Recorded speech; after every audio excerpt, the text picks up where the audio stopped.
இப்போவே என் கழுத்தில் தாலியை கட்டு, இல்லையா அப்படியே செத்து போயிடுறேன் நான். நீ இப்படியே விட மாட்டேன். நான் வந்துட்டு இல்லை வானதி, நம்ம வந்துட்டு வீட்டில் ஒரு வார்த்தை சொன்னால் எங்கள் அப்பா அண்ணன்லாம் ஒன்று சொல்ல மாட்டாங்க அப்படின்னு. அதெல்லாம் சொல்ல மாட்டாங்க, இல்லை போனா கேட்பாங்க, அப்போ இப்படி சேரனுக்கு கல்யாணம் முடியலைம்பாங்க. இந்த கதையெல்லாம் நமக்கு வேண்டியதில்லை, எனக்கு வந்து இப்போ உடனே கல்யாணம் முடிச்சாகணும். இல்லையா நீ பண்ண முடியாது அப்படின்னு ஒன்று கல்யாணம் முடிச்சு வந்து நிற்க போகிறான் நம்ம பாண்டியன் அப்படிங்கிறது தான் அடுத்த ஸ்டாப் முடியும். இதில் நம்ம இந்த கதையில் பார்த்திங்கன்னா சேரனை வந்துட்டு ஒரு பெரிய மனுஷனாக வச்சு அதுக்கு சோழனுக்கு ஒரு கல்யாணத்தை முடிச்சு வச்சுட்டாங்க. அது கல்யாணம் முடியுமா முடியாதா, அந்த கல்யாணமாக ஃபேக்காக அப்படின்னாலும் இது கல்யாணம் தாங்கிறது நமக்கு தெரிஞ்சே போச்சு அப்படிங்கிறத பார்க்குறோம்.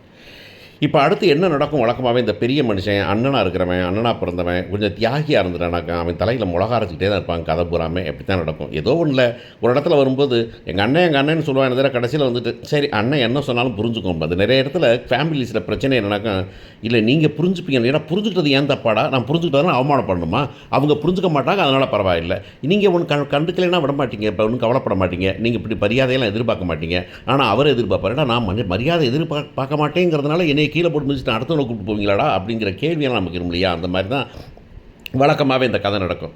நிறைய தியாகம் பண்ண வேண்டியது சேரனாக தான் இருக்கும். ஆனால் அந்த மாதிரி ரோல் வரும்போது என்னன்னாக்கா அந்த ரோலுக்கு ஒரு பெரிய பேர் கிடைக்கும். இப்போ சேரனுக்கு வந்துட்டு எல்லா தியாகமும் பண்ணாலும் கடைசியாக அதுலேருந்து போகும்போது அடுத்த ஒரு ஒரு ஒரு ஒரு சீரியல் ஒரு சினிமா அப்படின்னு வரும்போது வந்துட்டு அவருக்கு ஒரு பெரிய லீடே கிடைக்கும். ஏன்னாக்கா இந்த இந்த இந்த அனுதாப ஓட்டு நிறைய விடும் அப்படிங்கிறது தான்.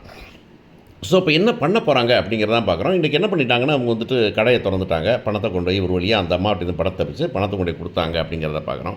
பல நேரங்களில் இந்த பொண்ணை வந்துக்கிட்டு நம்ம நிலாவை வந்துக்கிட்டு ரொம்ப புத்திசாலியாக நம்ம காமிக்கிறது ரொம்ப பிடிச்சிருக்கு. ஒரு பெரிய கேர் எடுத்துக்கிறதா, ஒரு ஒரு ஒரு ஒரு அதாவது என்ன இந்த கதைகளில் நீங்கள் பார்த்தீங்கன்னா அந்த இந்த இந்த பாக்கியலட்சுமி, பாண்டியன் ஸ்டோரு, அந்த இந்த மகாநதி, இதெல்லாம் பார்த்தீங்கன்னா டீட்டெயில்ஸே இருக்காது. பார்த்தீங்களா, அந்த மாதிரி டீட்டெயில்ஸ் இருக்காது. நம்மலாம் விரும்பாண்டி மாதிரி படம் பார்த்து டீட்டெயில்ஸாக பார்த்துட்டவங்க இந்த மாதிரி பார்க்கும்போது எரிச்சலாக இருக்கும். ஆனால் இதில் பார்த்தீங்கன்னா அது டீட்டெயில்ஸ் இருக்குது. நேற்றுக்கு அந்த பொண்ணு வந்துட்டு அந்த வீட்டை வந்துட்டு அவங்க பணத்தை திருடிட்டு பார்க்கும்போது பிடிச்ச உடனே பணத்தை கீழே போட்ட விடுப்பார். அந்த பணத்தை பெட்டியில் தூக்கி வச்சுக்கிட்டு அப்புறமா அங்கேருந்து பின்கதை ஓடும்.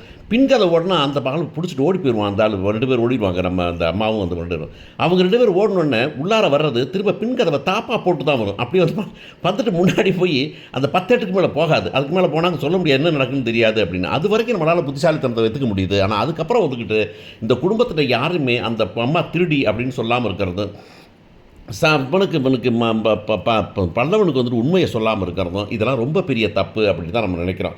அந்த மாதிரி தான் இப்போவும் அந்த பொண்ணு வந்துட்டு என்ன பண்ணுதுன்னா, ஆனால் அதே நேரத்தில் அதை சொன்னேன் புத்திசாலித்தனமாக காமிப்பாங்க அப்படின்னு சொல்லுவோம் இல்லையா. அந்த மாதிரி பார்த்தீங்கன்னா கடையை வாங்கணுன்னு சரி ஓகே இந்த கடை ஒன்றை வந்துச்சுங்கப்போ அதுக்கு ஒரு ஃபேஸ் லிஃப்ட் கொடுக்கணும் அப்படி தான். அப்போ வந்துட்டு அதனுடைய லுக்கவே நம்ம மாற்றணும் அப்படின்னு சொல்லுது. அப்போ பார்த்தா தான் ஒரு புது கடை ஓங்கடை அப்படின்னு தோணும். இல்லைன்னா நீ திரும்பி அந்த கடையிலே வேலை பார்த்தேன் அப்படிங்கிற மாதிரி தோணுன்னு சொல்லிட்டு அந்த பொண்ணு வந்து இப்படி அப்படின்னு சொல்கிறதும், இது அங்கே வை அதை இங்கே வை அப்படின்னு சொல்லும்போது நிஜமாகவே ரொம்ப புத்திசாலித்தனமாக அந்த பொண்ணு வந்துட்டு ஒரு ஒரு ஒரு ஆர்கிடெக்ட் படித்து விடணும் அப்படிங்கிறத வந்து நம்மளால் பார்க்க முடியுது. நமக்கு ரொம்ப சிம்பிளாக இருக்குது அந்த பொண்ணு. ஆக்சுவலாக அந்த தேசி ட்ரெஸ்ஸஸ் எல்லாமே ரொம்ப நம்மளாக இருக்குது.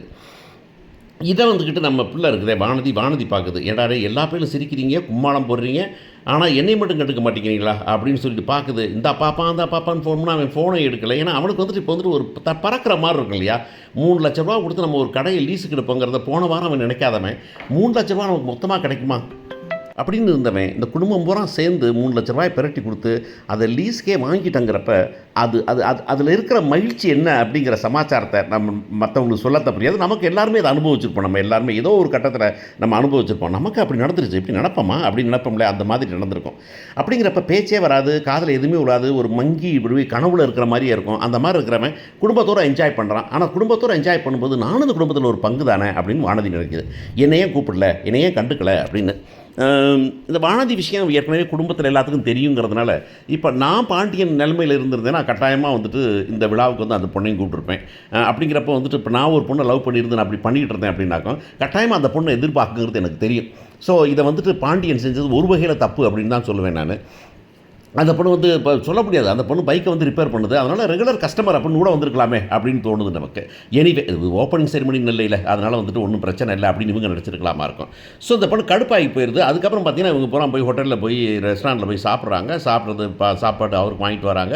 வாங்கிட்டு வந்து அந்த பொண்ணு கொடுக்கும்போது அந்த பொண்ணுக்கிட்ட அந்த மனுஷனுக்கு இருக்கிற மரியாதை இருக்குது, நடேசனுக்கு, அது ரொம்ப பெரிய விஷயமா இருக்குது.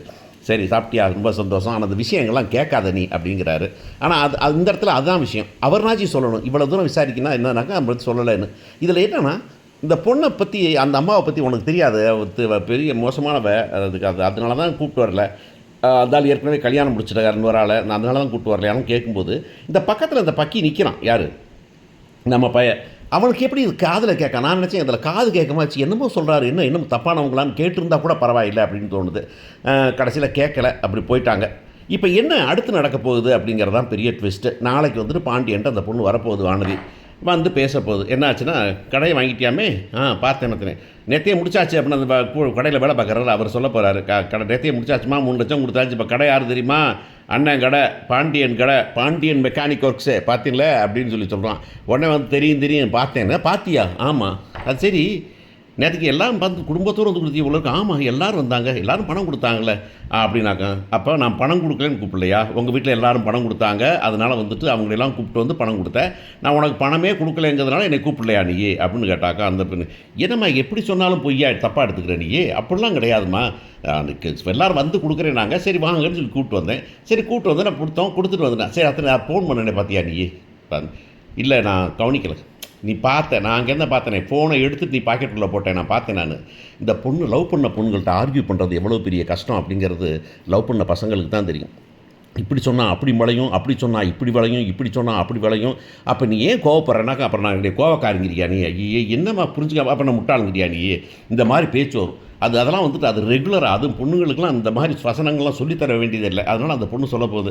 அப்போ என்ன அதில், அப்போ நான் என்னை வந்து பணம் கொடுக்கலன்னு கூப்பிடலையா நீ, அப்போ ஏன் கூப்பிடல, அப்போ உன் குடும்பத்தில் நான் ஒரு ஆளாக இல்லையா அப்படின்னு கேட்க போகுது. அவன் பாயடிச்சு போயிடப்பான். இப்போ அந்த பொண்ணு ஒரு முடிவு பண்ணுறேன், நான் முடிவு பண்ணுறேன், இன்னும் இப்படியே விட்டுட்டு தான் ரொம்ப கஷ்டம், நீ வேறு கடன் முதலீடு ஆகிட்ட, நீ என்ன பண்ணுவேன்னு எனக்கு தெரியாது, அதனால் இப்போமே எனக்கு தாலி கட்டு, வீட்டில் வேறு பெரிய பிரச்சனையாக இருக்குது, எங்கள் அண்ணன் வம்புழுக்கிறான். எனது தாலி கட்டுறதா, என்ன சொல்லிகிட்டு இருக்கிற நீ, இல்லை தாலியை கட்டு, முதல்ல நான் கல்யாணம் முடிச்சுட்டு வீட்டுக்கு வந்துடுறேன் நான். ஏய் என்ன நினச்சிக்கிட்டு, எங்கள் அண்ணனுக்கு கல்யாணம் முடிச்சுட்டு சேரனுக்கு என்ன முடியல, அதை முடிச்சுட்டு பார்க்கலாம் அப்படின்னா, அதை முடிச்சுட்டு பார்க்குறதா அப்படின்னு நினச்சா சோழன் கல்யாணம் முடிச்சு வச்சிங்களா, ஏன் சோழனுக்கு ஒரு நியாயம் உனக்கு ஒரு நியாயமா அப்படின்னு.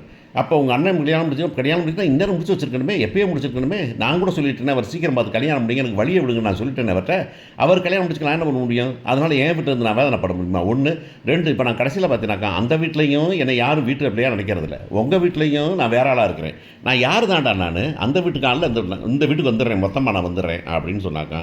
இல்லை முடியாதுண்ணா, இல்லை இப்படிலாம் பண்ணேனாக்கா அவ்வளோதான் திரும்ப அவ்வளோ மறந்துடு, இனிமேல் அவ்வளோதான் அப்படின்னு சொன்னாக்கா. வேறு வழியெல்லாம் அந்த கடையில் இருக்கிற சொல்ல போகிறேன், அப்போ அதான் சொல்ல கல்யாணத்தை முடிச்சிடேன்ப்பா அப்படின்னு. கல்யாணம் வீட்டில் போய் சொல்லணும், வீட்டில் போய் சொன்னால் கல்யாணம் நடக்காது, வீட்டில் சொல்ல வேண்டாம், நம்ம போய் கல்யாணம் முடிச்சுட்டு வீட்டுக்கு போகலாம், அப்போ ஒருத்தர் ஒன்றும் சொல்ல மாட்டாங்க அப்படின்னு அந்த பொண்ணு சொல்ல போகுது. வேறு வழியே இல்லாமல் சூழ்நிலை கைதியாக அவன் போய் தாலியை கட்டிட்டு வீட்டுக்கு வர போகிறான். வீட்டுக்கு வந்து மாலையோடு வீட்டுக்கு வர போகிறாங்க. வீட்டில் இருக்கவங்களாம் ஷாக்காகி நிற்க போகிறாங்க. நடேசன் அடிக்க ஓட போகிறான். டேய் அவன் ஒருத்தன் இருக்கிறான், அவனை விட்டுட்டு ஒருத்தன் கல்யாணம் முடிக்க 2ஆம் கல்யாணம் முடிக்கிறீங்கன்னு சொல்ல போகிறாங்க. எப்படி முடிய போகுது, எப்படி சரி பண்ண போகிறாங்க பார்ப்போம்.